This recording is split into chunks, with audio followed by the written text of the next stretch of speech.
بسم الله الرحمن الرحیم. محمد یاسین کاظمی پور هستم. کلاس 4 دبستان کوثر 2. این داستانی که میخوام براتون تعریف کنم از گورستان سعدی هست.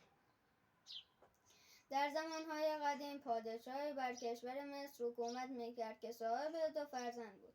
فرزند اولی به دنبال علم و دانش میرفت و فرزند دوم به دنبال مال و ثروت.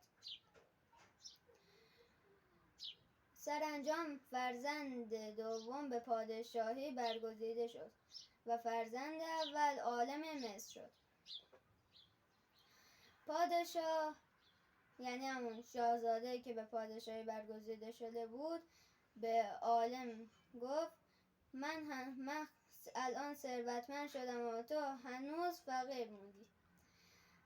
عالم گفت برادرم، من میراث پیامبران با یاد گرفتن علم و دانش میراث پیامبران را انتخاب کردم، ولی تو با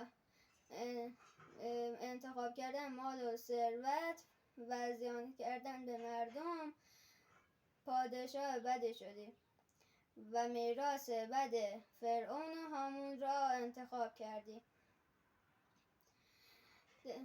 در این زمینه پیامبر ما صلی الله علیه و آله و سلم می‌فرمایند کسانی که به دنبال علم و دانش می‌روند وارثین انبیا یا همون پیامبران هستند.